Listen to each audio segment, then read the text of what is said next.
Oh, I think it's a fantastic event, especially for the first year in producing it. I think there's a tremendous amount of great talent, expert communicators, people from media, people that have knowledge about politics. It's a great bringing together of many of the best talents across India. In my case, I worked 18 years in the US, so I was very much involved and I saw the rise of public relations in the West. Then in 2005, I moved to China to start the MSL operations in Asia Pacific. And during that period, the last 14 years, I've been able to see the rise in China of public relations, the rise in India, and many of these emerging markets in Southeast Asia. And I think that the opportunities are tremendous because globally, the PR industry is estimated at about $15 billion. But in the last year, there have been pretty much no growth globally. So the revenue has been pretty flat. However, in Asia, we've probably been growing about 13 to 15%. So all of the growth that's happening in the world of public relations today is happening in Asia. And India has taken over from China in terms of leading that growth in the last several years. There was a period when I first came that China was experiencing huge growth, 10, 20, 25, 30% growth. And the market has matured and evolved, and it's been, it's one of the leading markets in communications today with many technologies and social media and influencers that are unique. Now, though, as China has started to slow a bit, I mean, the economy is still growing and PR is still growing, but India is the large economy that is growing faster, and the communications industry is also growing faster. So I think the key trend that we're seeing in communications is the transformation that is occurring because of the digital economy, because of technology. There are so many more tools and platforms and services that are now available because of technology.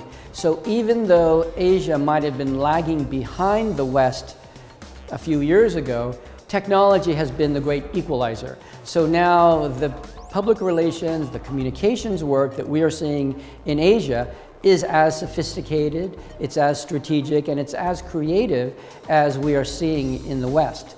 So use of big data and analytics, artificial intelligence, AR, augmented reality, many of these new technologies are allowing us to leapfrog many of the systems and the approaches that were used previously. So technology is really the first of the major trends that are impacting our industry. And I think that use of technology is helping us to be better able to manage influence. So influence and influencers, like social influencers, are a big part of communications today. Many companies and brands are not going to traditional media, but they're going to these key opinion leaders. And in social media, we have an ability now through technology to better target, to better measure, to identify return on investment. So the spend can be much more efficient because of technology. So that's really the first big trend that I see. The second trend, I think, is very much about social purpose. So you see a lot all over the world that the ability to stand for something is very important for millennials and for pretty much any consumer today. They want to know where a company stands, what its values are. They want transparency. And so communications plays a very important role in this. I believe that the social purpose of a company is as important as anything that that company does.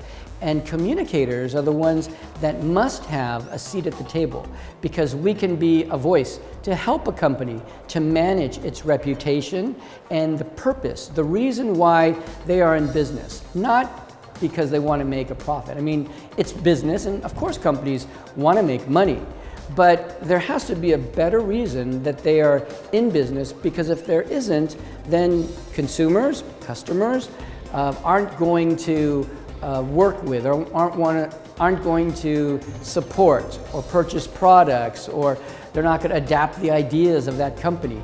So we as communicators must be very cognizant of this. We must help our senior management of companies to recognize this and to be that credible voice. And the ethics of our industry are essential.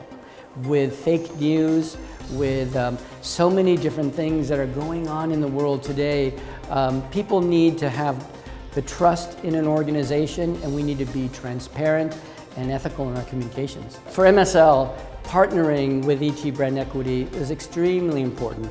We believe that because of the access that the media, that your media has to influencers, to brand marketers, to communicators, other media, politicians, and the entire spectrum that are touched by communications is so important. And we view that you are a really good opportunity to work with someone that's sort of outside of the standard PR industry associations. Those are important, of course, but we need to embrace more of what's happening in the media, because the media is evolving and it's changing very rapidly. And we as communications professionals need to be able to work hand in hand to understand the needs of consumers, the way that media is evolving, digital space, social media, and influence. So at MSL, we essentially stand for influence, and